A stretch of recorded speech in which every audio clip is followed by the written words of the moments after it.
Hey everyone, this is the LEGO Star Wars Mandalorian Starfighter set for 2021.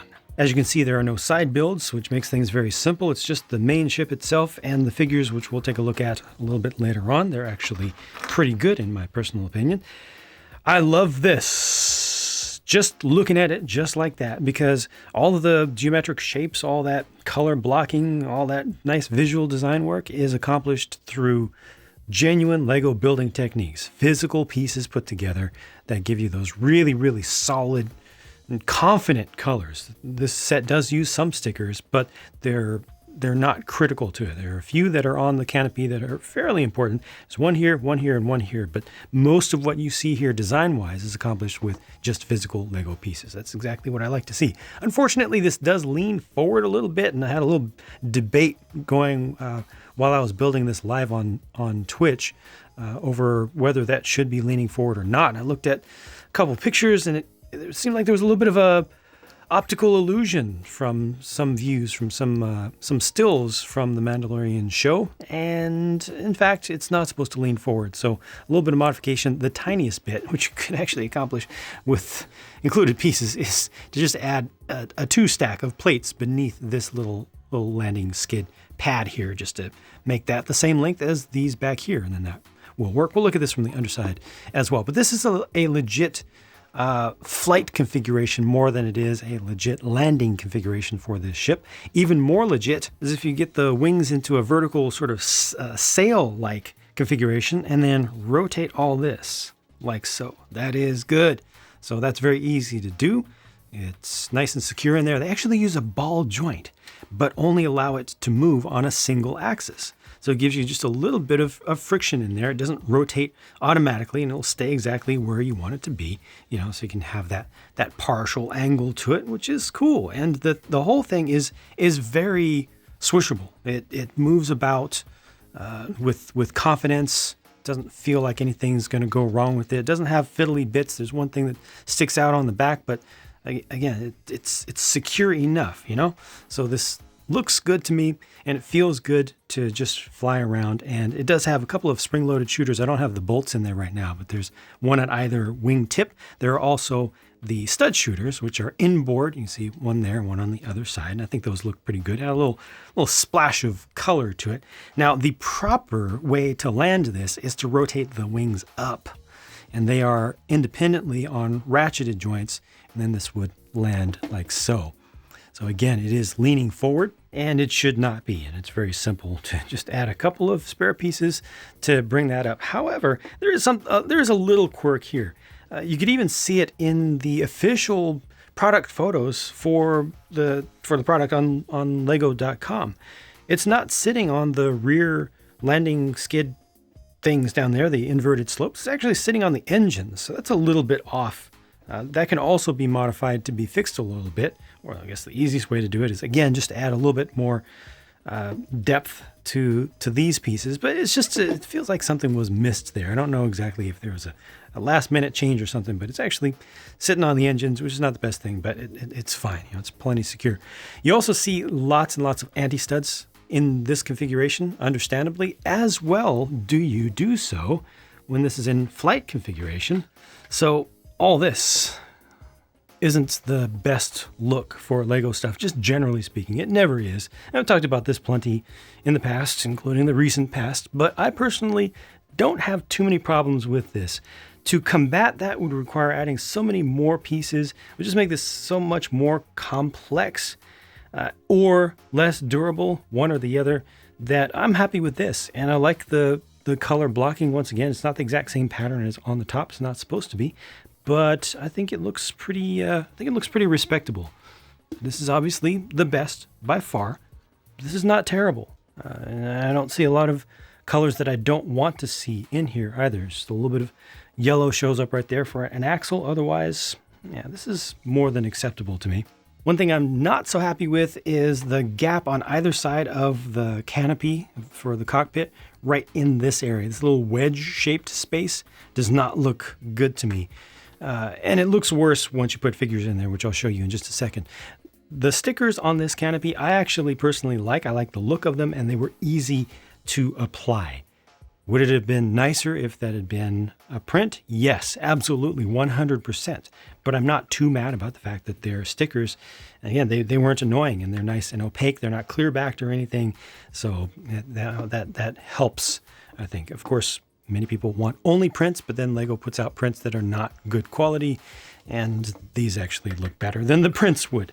Inside there's room for 2 figures to be just sat in place without any studs holding them in place, and there's a simple printed console in the front. But then when you put a figure in the pilot's compartment in the forward seat there, yeah, you see the hands. And I mean, this particular figure does fit in with the color scheme of the entire ship, which helps to hide that a little bit. But it's still not a good look to have hands and arms completely visible from the outside. Heavens forbid you put a completely random minifigure in there who doesn't 100% match the color scheme, and it really shows up. Okay, there's one last detail to show you, and that's this lowering little flap right here. It makes it look like a loading ramp. It doesn't go to anything, doesn't do anything, doesn't help with much of anything, but it's there. This figure is obviously Bo-Katan. This is Gar Saxon. And officially, this one is a generic, unnamed Mandalorian loyalist. Now, all of these figures look quite good to me, but in this lighting here, I do notice that the upper part of the printing for Bo-Katan's helmet there on the front is a little bit off. It's not as opaque as I would like, but for the most part, most of that looks nice and bright. It's not as crisp, towards the top as I would like to see. But I still think that the overall visual impact there is good. It's unfortunate that we get no arm printing for any of these, but at least we do get hip prints for each of them. And with Gar, his silver on the front there, which you have to see with the light hitting it properly, it's printed against gunmetal gray, is strong. The red is fairly strong, and most importantly, the yellow is very, very visible here. And it doesn't look too dark. It's not 100% opaque. It's not 100% bright, as you would see printed against a lighter color, but it's pretty good. It's more than good enough, at least. All of these have the jetpacks. Those are all in gunmetal gray. I really like that Gar helmet.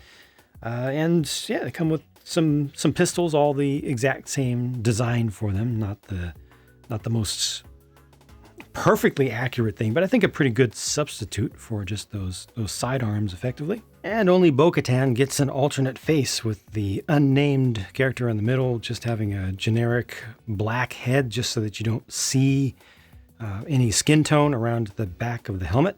There is a good bonus here though. It do give us a hairpiece for Bo-Katan. Now, not everybody likes the choice of hairpiece here. There have been at least 3 different hairstyles used for Bo-Katan between the animated depictions and the live action version. This matches one of those, I believe, just a regular, nice, rounded French bob, I think is what this would be called. It's, in my opinion, the most appropriate look. Now, there was one classic hairstyle that might have worked a little bit better, but at least this matches one of them. And I'm glad that they did include the hairpiece. However, they did not include a hairpiece for Gar. They could have, and they probably should have, even though, he's got the creepy flesh-colored hair, and it's extremely short on the sides and not too long on the top either. So it would have been nice to get something here. These are the extra parts. All these type of things come in a bag that's always consistent. So anytime you get even one of those used, you're going to get the rest as leftovers. A couple of the studs are for the stud shooters on the ship, and I didn't show you the main bolts. So there are those. Finally, the sticker sheet looks like that.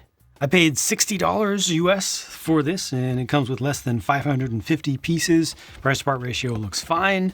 Price to volume of stuff ratio feels okay to me. I would have liked to see maybe one more figure to improve the value. Would have, put one more over on this side.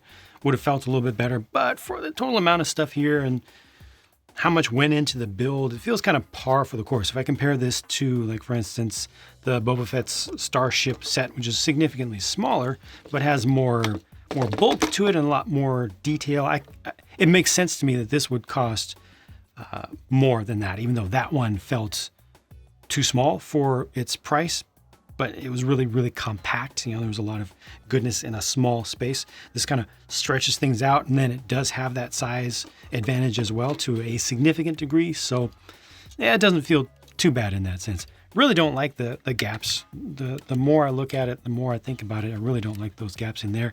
And the whole landing thing is just odd. The fact that it leans forward, I can see how that could have been a mistake from based on a little bit of misdirection, unintentional misdirection from early set photos or whatever renders that Lego may have gotten for the live action version of this. But the fact that when the wings are up like this in the landing configuration, the whole thing is sitting on the engines, that's just weird. That just doesn't make sense to me. So yeah, just little things there. But overall, I do like the look of this. I'm not too bothered by the undersides of plates here. I usually am, but this I've come to be comfortable with. The fact that there are blue Technic pins visible in a number of places on this thing works out just fine because of this color scheme. Now, if this was like a black and red one, for instance, which we absolutely need to get, then the blue would look terrible. It would really, really stand out. But otherwise, overall, I'm pretty happy with this. Pretty happy with the builds and the playability, certainly, or at least the swishability. Figures are pretty good. Could have been a little bit better, but pretty darn good. Happy with that. Let me know what you think. Comments are yours. I'll talk to you again soon.